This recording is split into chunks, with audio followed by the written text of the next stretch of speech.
Hey, all you holistic hipsters out there, it's that time. So grab your chalice of choice and sit back and sip along with us. We would love to welcome you to the Tea Podcast, where we spill the tea on all things holistic in the pet grooming industry. Let me introduce you to our hostesses with the mostesses. She is the socialite of skin and coat care, Ms. Michelle Knowles.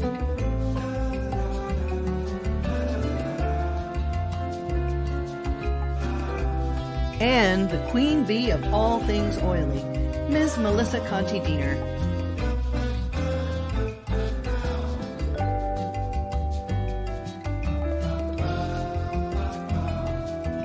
Brought to you by TheOilyGroomer.com. Are you searching for a new and more mindful way of grooming?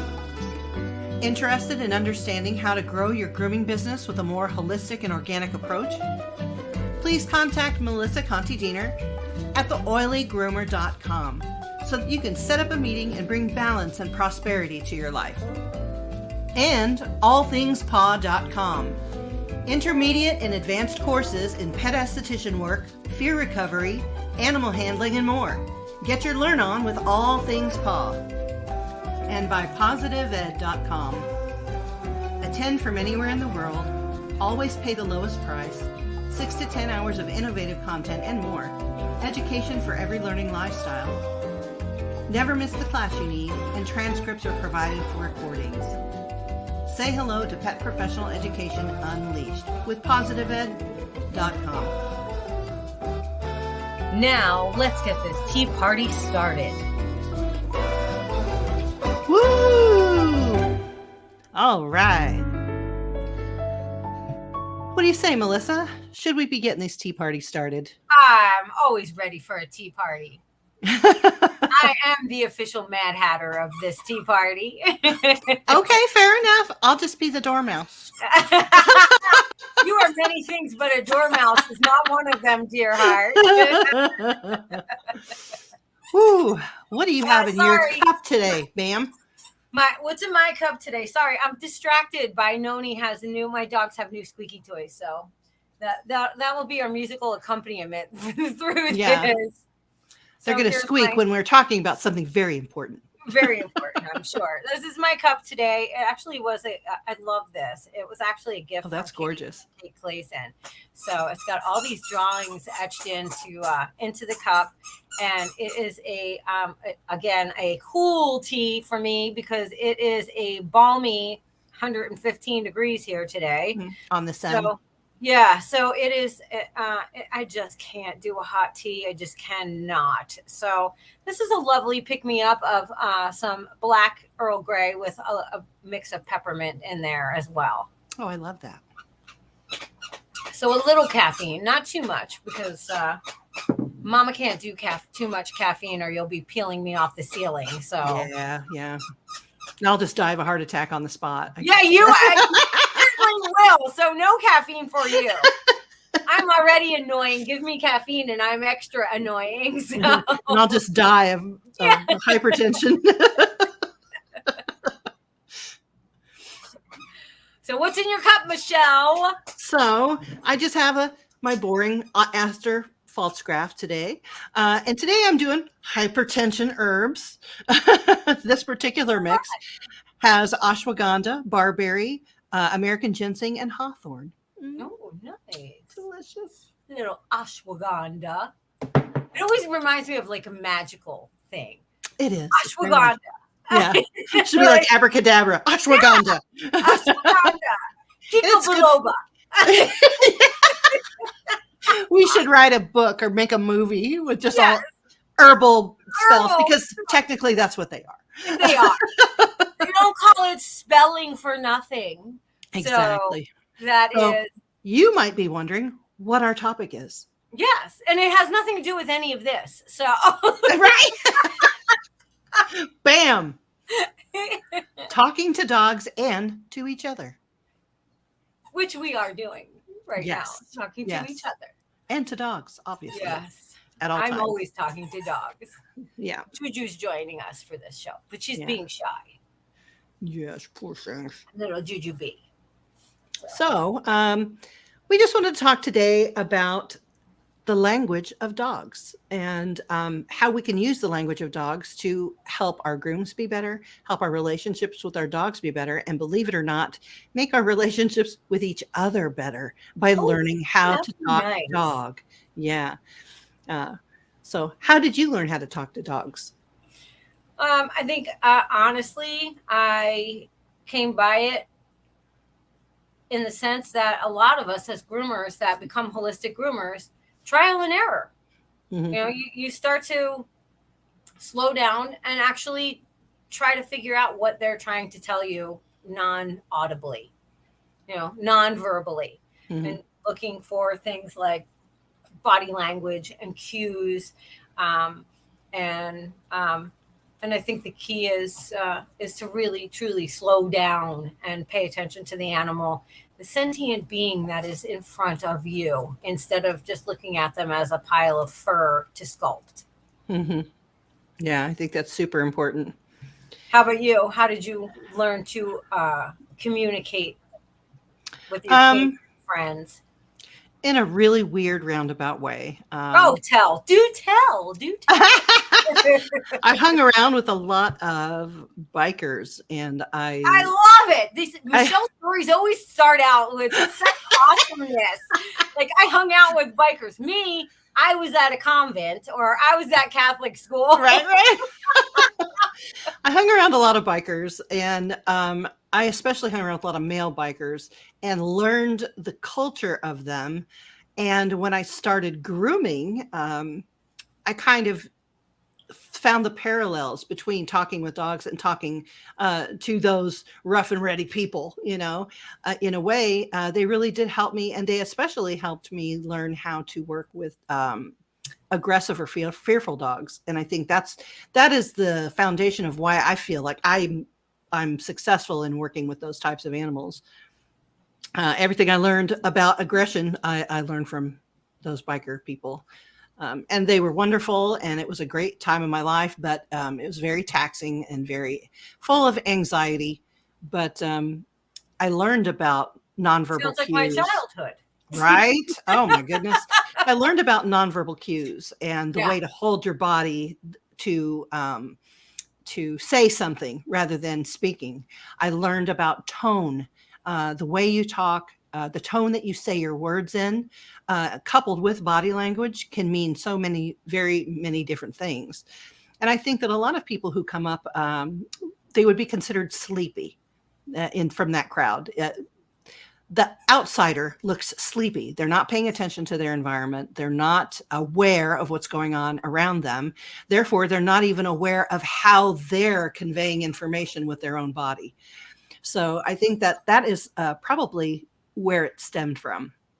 And I began to talk to dogs very easily.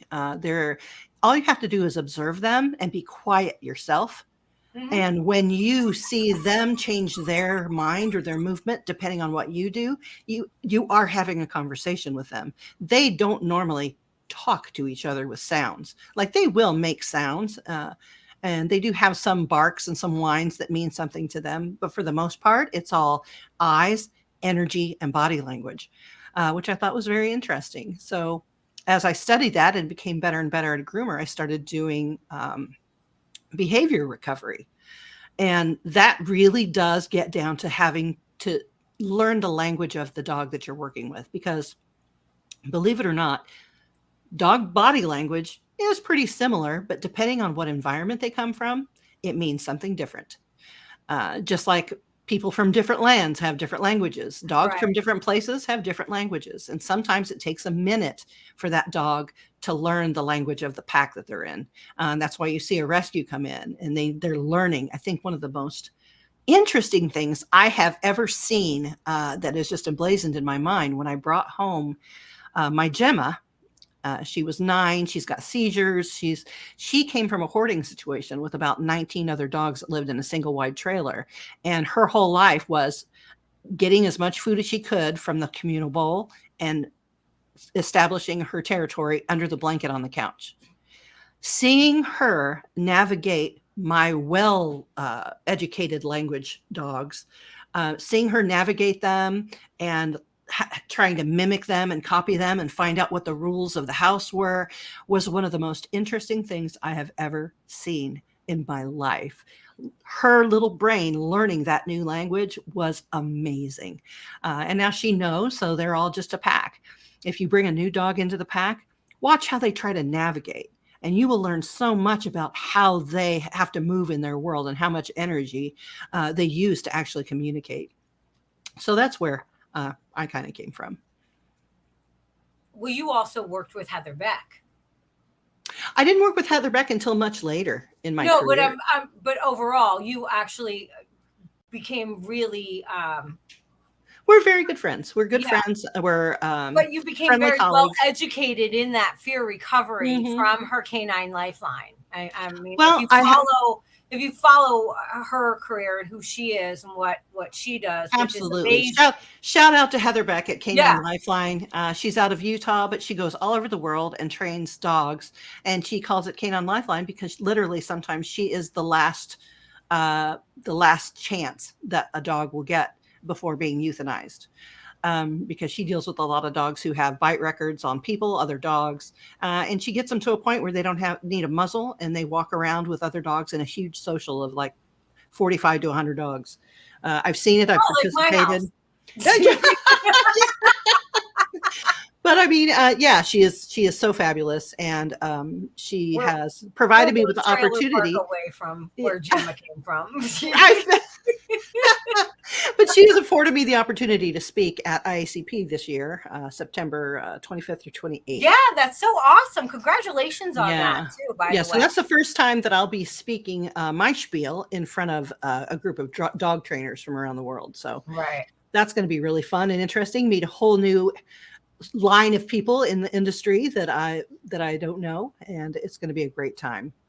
So yeah, I wanted to talk about talking to dogs because I feel like even though we feel like we do talk to our dogs and we say funny things to them and we put clothes on them and do all kinds of weird things to them, I don't think a good majority of us know what speaking the language of a dog really means.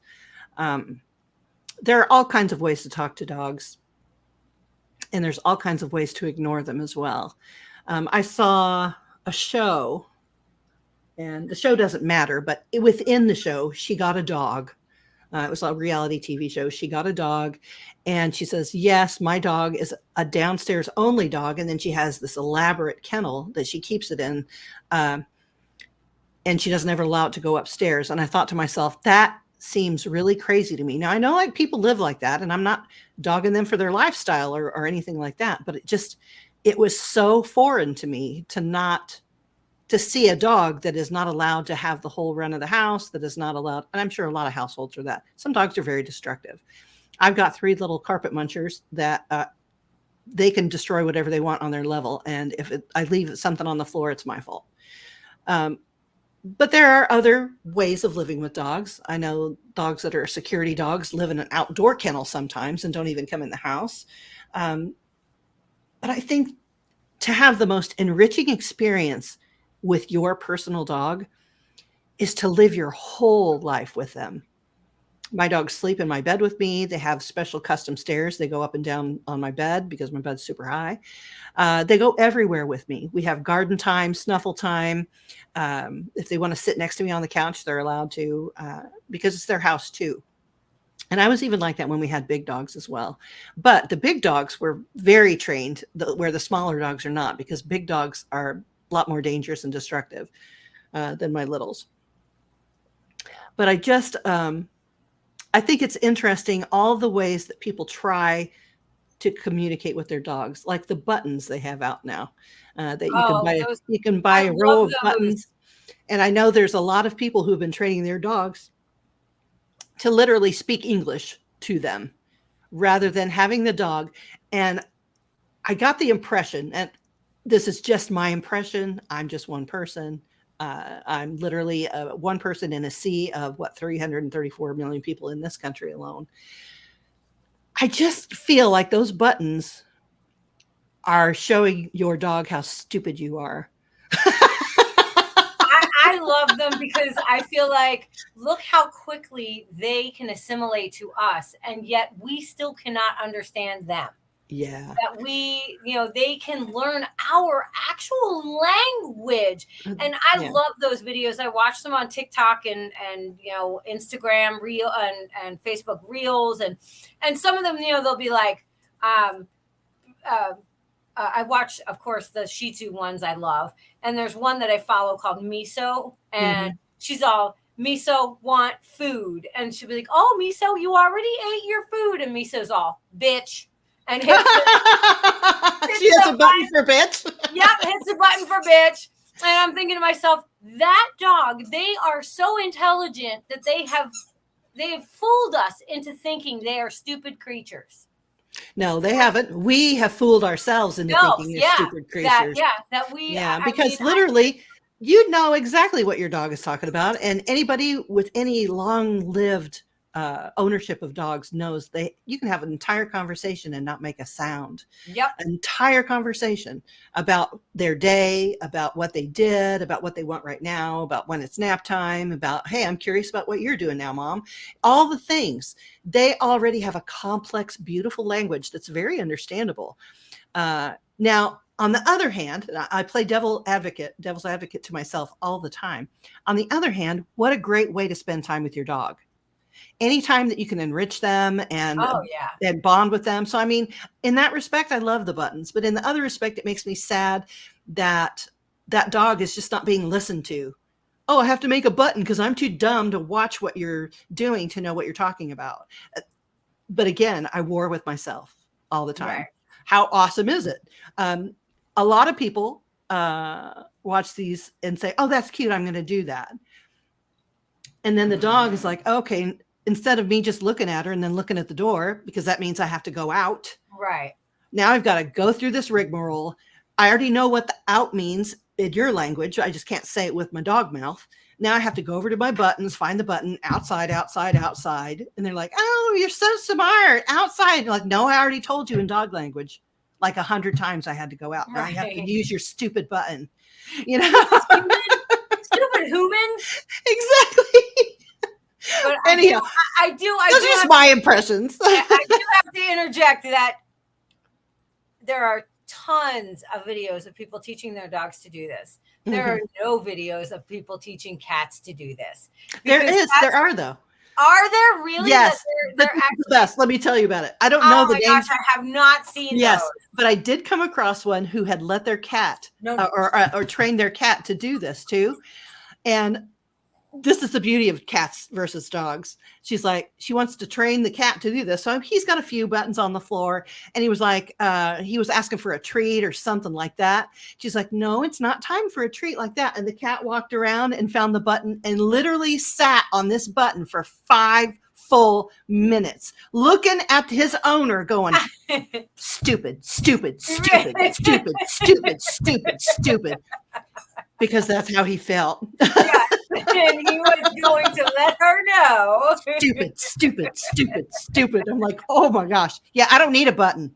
Right. I don't want to teach my dog to press a button called stupid because it would wear out. No, I don't want the stupid button. No. Juju is being clingy because I had Dad's away. And it's just me with the kids here, the fur kids here.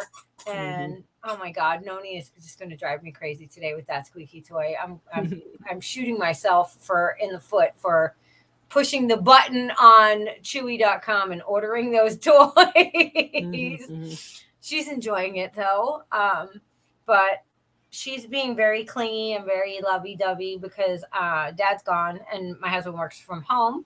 So there's usually always someone here, and I had to go out and get my blood work done and run a couple errands this morning. And I don't know what's your feeling on time concepts with dogs. I don't think that they understand, like they miss you, but no, they absolutely tell time by the degradation of smell. Yes. So that's how they do tell time, and of course light. They do sense the light and the degradation of your smell. So if you're there at home, you are producing a scent, which you've rubbed on every part of your home. It's in your house. However, when you're there alive with them in the room, you have a certain concentration of odor. When you leave in the morning, it degrades. And if they get used to the amount of time that you're gone, let's say you have a 9 to 5, or you come Right. home at noon every day or whatever, they can track the degradation of smell to that point and know at that point it's time for you to come home. So So that's when they start looking for you. Like your yes. dog will go to the window to look out. Mhm. Mine know that I usually come home around 5:30, 6 o'clock. Mhm. In that time frame of that area. My husband always says that they go and they will sit by, some of them, not all of them, but some of them will go and sit by the garage door, like the Mhm. door that leads out to the garage, and Right. wait for me to get there. They know when it's time to eat. Like my husband feeds the dogs in the morning. I mean, we have a pack of 11, so it's definitely a zoo. Most of them are Shih Tzus, but we do have a couple of other breeds here. And now that John was gone, and the first morning I woke up and everybody was very confused. They Mhm. were like, is she going to feed us? Do Mhm. we, does she even know what to do? Yeah, right. Does she know the things to do to give us our food? And everybody just kept like watching me. And then they would go into the kennel room, and they would be like looking, and then looking at where we keep all the bowls and all that Mhm. stuff. And I went in there and I like changed the mop bucket and did some other things. Like John gets up, and the first thing he does as soon as he's out of bed is gets their breakfast going, get everybody going. And I usually am getting ready to leave for work. Since he works from home and he doesn't start until later in the day, he takes care of that. So they were completely confused. And I could see that in their body language, in the way that they were reacting, and even looking at one another. Mhm. Mhm. Like they were actually interacting with one another. They're like, this is different. Yeah. This sucks. Yeah. Stupid human, feed us already. And I still did it wrong. I talked to my husband, he's on his way home, and I said, I screwed it up. 2 days, I only had to do it 2 days. I forgot vitamins. I forgot to do this. And he has a whole regimen. I said, I did remember their fruits and veggies because they get a rotational diet. I'm like, and they know, like they looked at the bowl and they were like, sorry, this is not everything, Mom. Oh my gosh. My heart dog Tonk. I accidentally, like 3 Cheerios, and she's no longer with us. It's been years and years and years, decades. But she came out for breakfast one time, and I was getting everything ready, and I was getting the kids ready for school, and they just so happened to be having Cheerios in the morning, and I dropped 3 onto the counter as I was pouring. So I just took them and put them on top of her food and fed her.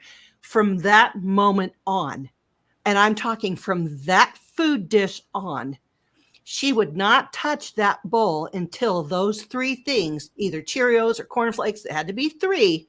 I tried 1, I tried 2. She could count.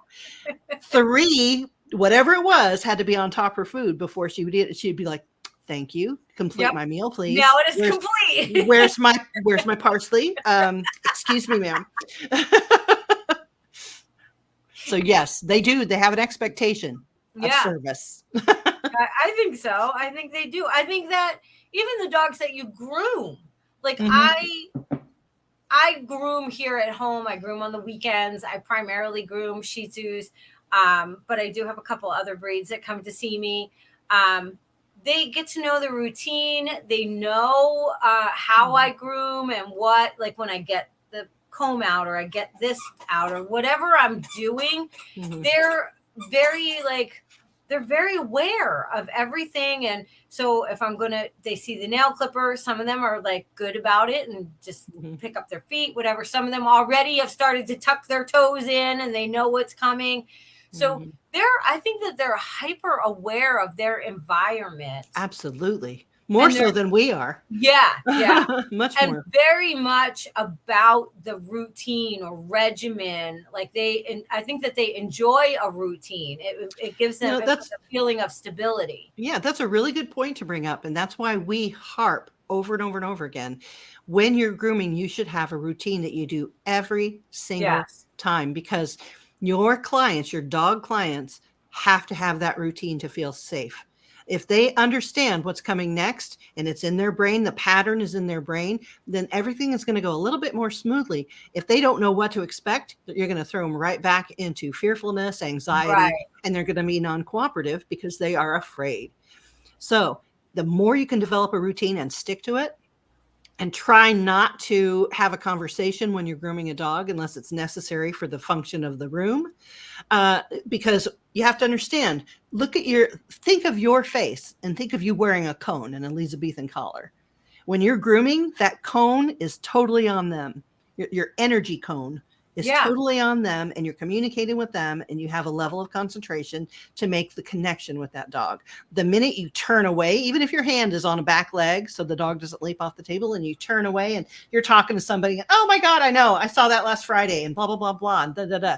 You have interrupted the circuit of that energy, and you basically almost have to restart the dog all over again because the dog's unsettled. So the most important thing that you can do, the most beautiful thing you can do for your clients is to find that routine and then stick to it and try to rule out any interruptions. I agree 100%. When I work with the students at the school, that is, I usually lesson number one when they first start at the academy is I explain to them that it's like a plug and a socket. Mm-hmm. And so you are going to plug into that animal. And at times throughout the hour and a half, 2 hours, whatever it is, because we work one-on-one, within that time frame, you maybe become the socket, they may become the plug. And you're going to have this synergistic kind of going back and forth of that energy exchange. And you do not have to be audibly speaking to them. Although a lot of times I will say, especially if I'm working with a fearful dog, and they haven't been exposed to grooming, this is the nail clipper. Do you want to smell it? Take a look. This is what it is. See, I put it up against them. No, it doesn't hurt you. You know, that kind of stuff. Sometimes just the soothing tone of your voice can help calm their nerves as well. But it's about keeping that connection. As soon as I'm trying to do that, my phone rings, or you know, my other dogs, my personal dogs start to bark or any of that, it cuts that connection. Like you said, I tell the students, try not to be having a conversation with somebody else. We always close the door to the classroom. It drives me insane when it's nice and quiet, everyone's working, everything is going smoothly. Somebody inevitably will bust in and be like, hey, can somebody hold this dog for a nail trim? Or, hey, what are you guys doing in here? Or, and it's like, and it is a complete, you may as well just, you know, have a complete earthquake go off. Yeah, just throw a bomb in the room. You know, because everybody, including the groomers, are like, oh, you know, it completely cuts through and breaks that energetic connection. Yeah, I haven't had it done, but they have been fired before by walking through the grooming room and causing an accident. When I worked at one hospital, she was told not to go through there, and it was we were new in the space, so everybody was used to using it as a shortcut, and she'd been told a million times, you know, we cannot use that as a shortcut. It's not a shortcut. She's like, oh, I'm just walking through real quick like that, and one of our groomers didn't nick, like chomp down on a Great Dane's tongue, and it had to be surgically closed. And she was fired because that's why you don't do that. You don't bust in on a room. You cannot do that. Everybody's concentrating, the dogs included, you know. But I love what you said about letting them smell. Everything you touch the dog with should be able to be smelled, licked, explored, snuffled. That's how they are all right with their environment. So let them touch and see everything. If it's scissors, make sure you're holding the scissors closed, but let them snuffle all over it. Sometimes they want to lick it to get the scent. But yeah, let them do that. And it'll be less scary than you just putting a weird object on them that they haven't explored. On top of, I know that because I also breed, and I have puppies on occasion. When I do puppy enrichment and my puppies handled from birth. And then their very first actual grooming is at maybe 3 weeks. My Shih Tzus tend to be small, so I want to make sure that they're healthy enough to be able to handle being bathed and dried and all that. But the same kind of thing. As soon as their eyes and their ears are open, that's when I start to expose them to those kind of things. But I call it enrichment because it's opening up it's enriching their world. Yes. When they're puppies, understand that they are born blind and deaf. And the only sense that they have that is currently driving them is their sense of smell. That's how they find their mother. That's how they can suckle right after being born. And so it is their sense of smell is so integral to their world that even as they age and they get older, that is still their main way of exploring their world. Finding their way throughout the world. That's why a dog can go blind and usually doesn't really have much of a problem unless it still have a great life. Right. Yeah. And you know, it's not a big deal. But if you took away that sense of smell, I think the dog would be completely confused. I think they'd be depressed. Yeah. You know, I think that would be a huge blow to a dog, not to be able to snuffle. That's so much a part of them. And your dogs do that to you as well. I have client dogs that do it to me, that snuffle you, that want to, you know, sniff me. As soon as I get home from work, my Cocker Spaniel, who's now long gone, one of my heart dogs, Marigold, we used to call her the Inspector General because I would come home from work, from my shop, and as soon as I would walk in the house, she literally would stand up on her back legs and put her front feet out and put them on my thighs and hold me, like, stay right here. I have to inspect you. Exactly. You have to be inspected before you can enter into this house. And it used to crack me up. You know, the other dogs would sniff my shoes or sniff whatever and be like, whatever. But Mary would want to just, as much as she could, stretch her body out to sniff my smock, you know, everything. She had to get the whole gamut of who I was associating with, you know, and I think it's interesting too, because you have such a large pack there. You have a bunch of Shih Tzus who are bred just to be little rug runners, you know, and then you have a Cocker Spaniel who still has instinctual things in their brain to be a hunting dog. So the sense of smell and knowing all her different scents that are coming in became very important to her. I think that's a really interesting observation. Yeah. I personally love the fact that most dogs, even mixed breed dogs, are hardwired for certain behaviors. Yes. And I love to figure out those behaviors. I love to see them do what I always say. I believe everything has a purpose, and I love to see them do what they were purposely created for, even if it's a mixed breed, you know, and they're displaying different personality traits of the breeds that they're mixed with. But it always just gives them that individuality, because I believe that they have personalities. I believe that they are individual. I'm holding Juju right now. She's a Shih Tzu, but her personality is very different than some of the other Shih Tzus that I have here. You know, some of them could care less that I was gone most of the morning. They were like, oh, yeah, she's back. Okay, whatever. You know, they're waiting for dad to come home now. You know, some of them are definitely John's dogs. They play favorites, you know? Yeah. So, but I love to see that, and especially with puppies. That's why I make it a point to hold on to puppies until they're at a minimum 12 weeks old. Sometimes 16 weeks before they can leave me. I want to see that personality come out. I want to see them start to come into their own and start to actually be a dog, you know, and I think that helps their mental health as well, because they should stay with their mom a little bit longer than Oh, we're used to absolutely. giving them away. I know people who will take puppies at 6 weeks and 6 snatch them weeks, out and just yeah, they need their mama just a yeah, little bit longer than that. Yeah. yeah. And it, because I have a pack, it's important for them to get socialized. And Mhm. so the puppies are allowed to be around everybody else and be out in what we call Gen Pop, you know, The general where population, for yes, those who don't know. yes.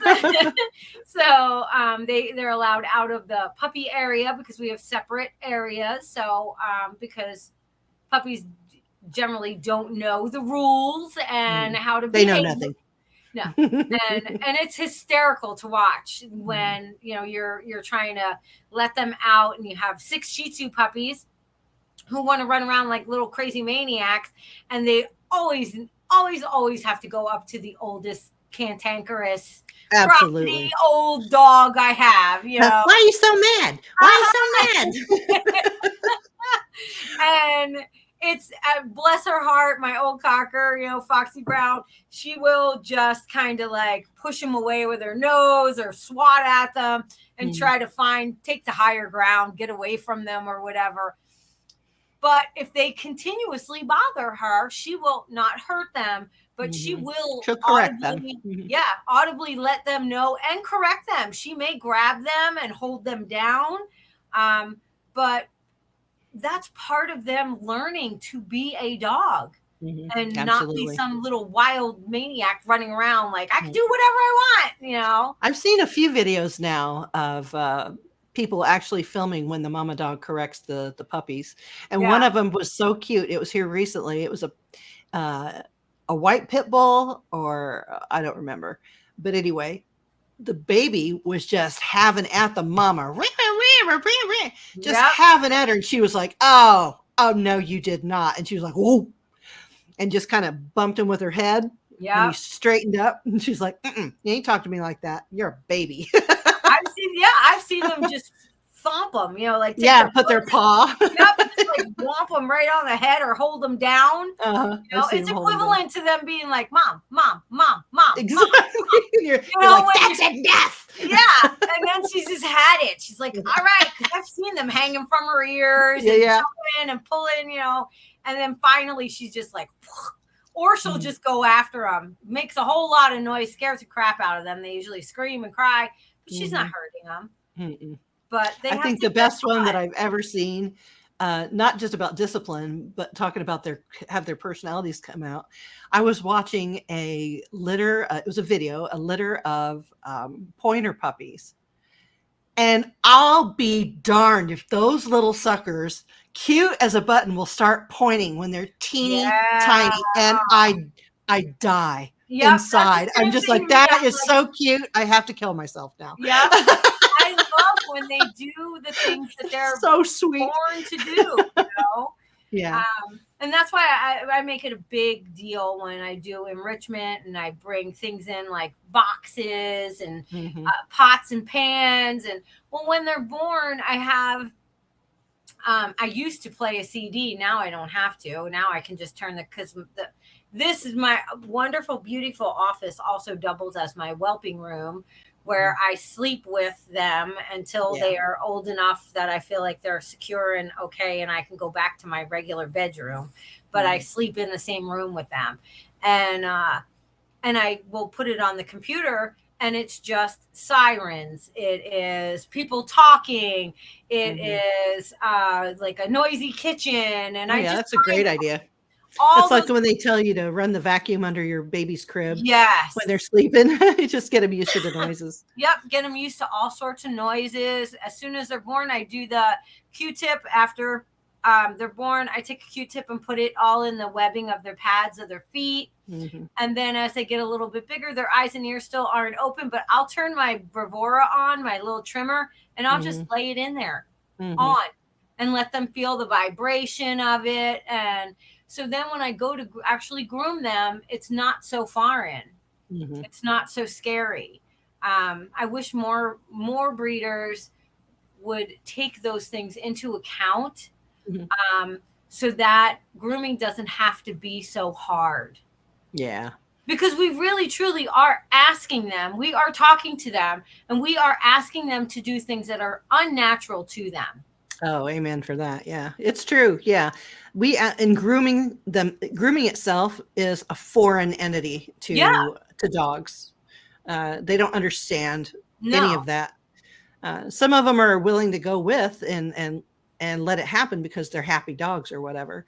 But for the most part, it's very unusual for a dog to pick up another dog's paw, right. or to, you know what I mean? It's quite unusual.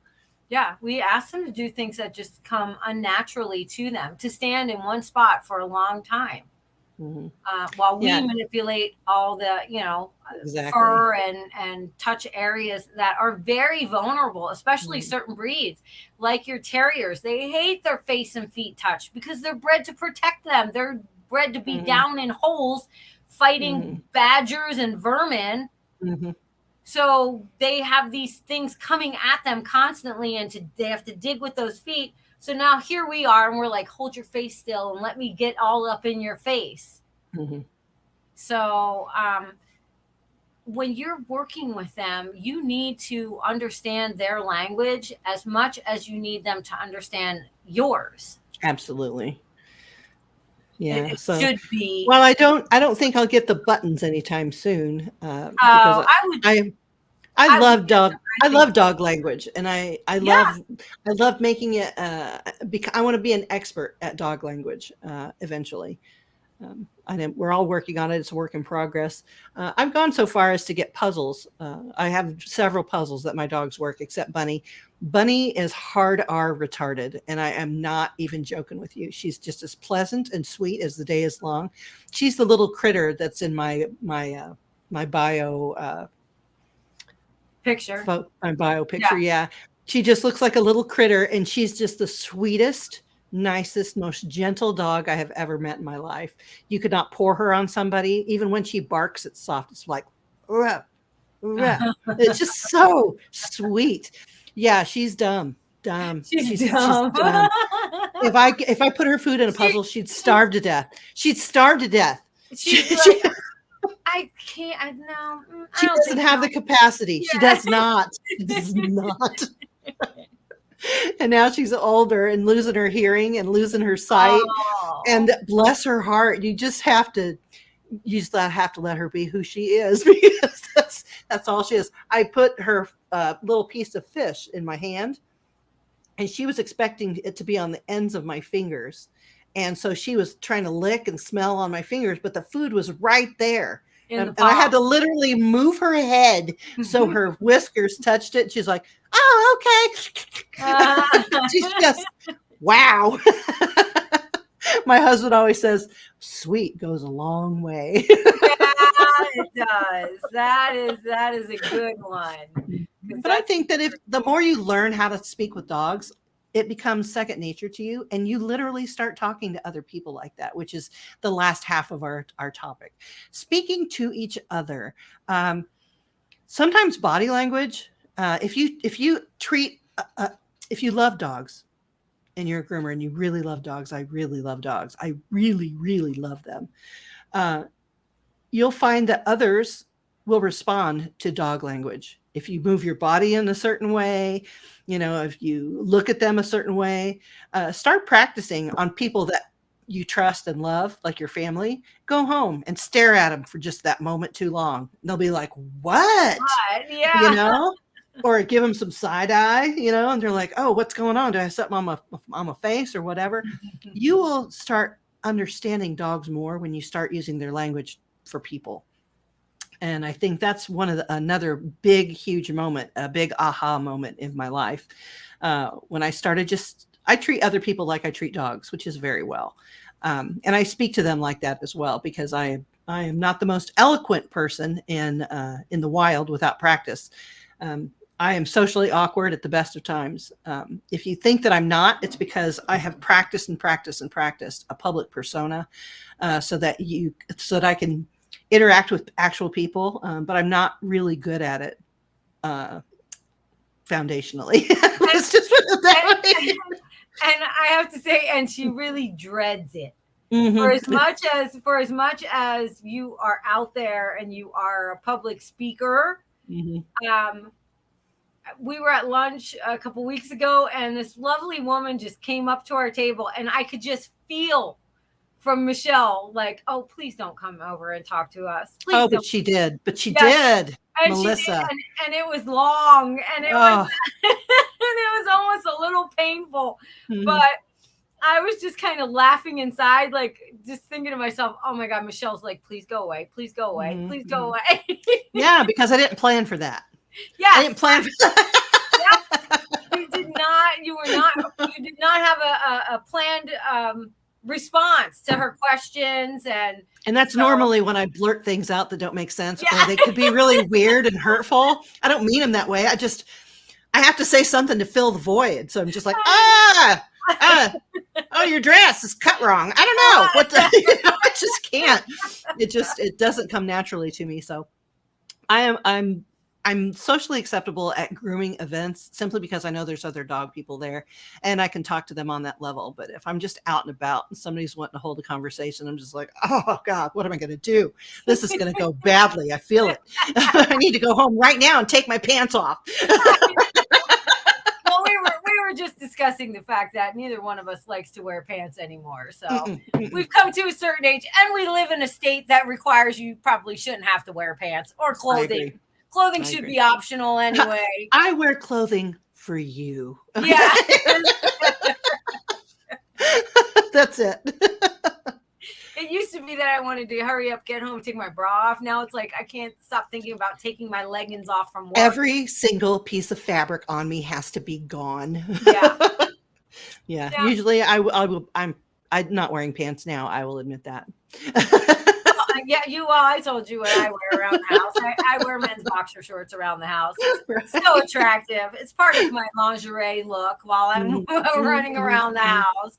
So I think that honestly, though, when we talk to other people, when you said talk to them like you would talk to like you would talk to a dog, Mhm. usually when I talk to my dogs or I talk to customers' dogs, you're honest. You know, you're heartfelt. Yes. You're open. Mhm.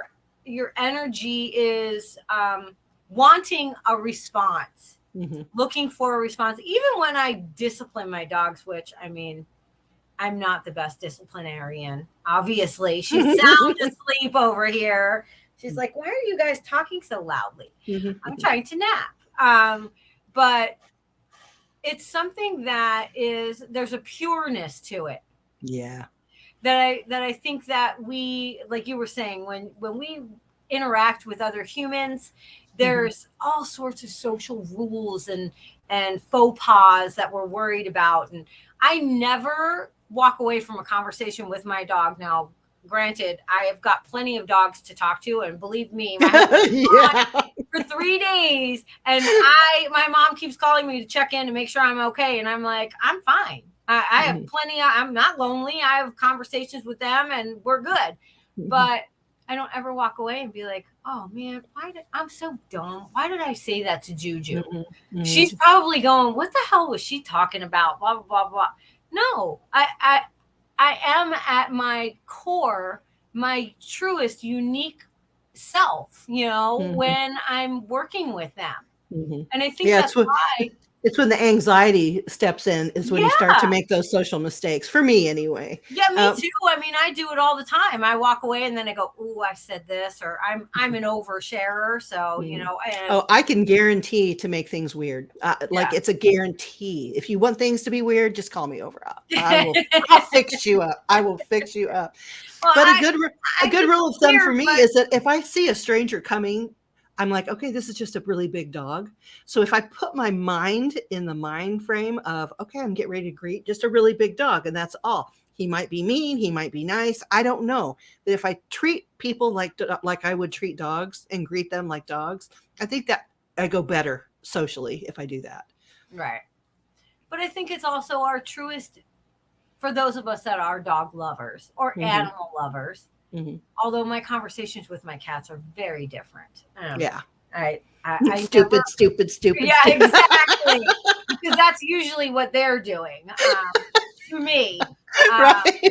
Yeah, I actually changed food, and they both jumped up on their table where I feed them. They have their own private eating area, and they both jumped up this morning. I filled the bowl, and they looked at it, sniffed it, both of them in unison, Black and White. That are their names, Mr. Black, Mr. White.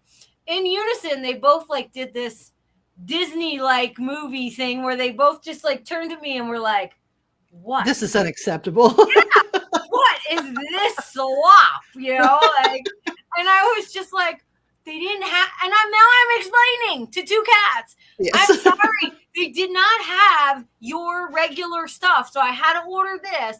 And I'm like talking to these two. It's human grade. It's the same company. It's just a different kind. Unacceptable. It was the look I got. Like the two of them were just like, "This is completely unacceptable. You are fired from our 1 star. I will never stay in this hotel again. Yes, on owner review Yelp, you would get a half a star for this. You know.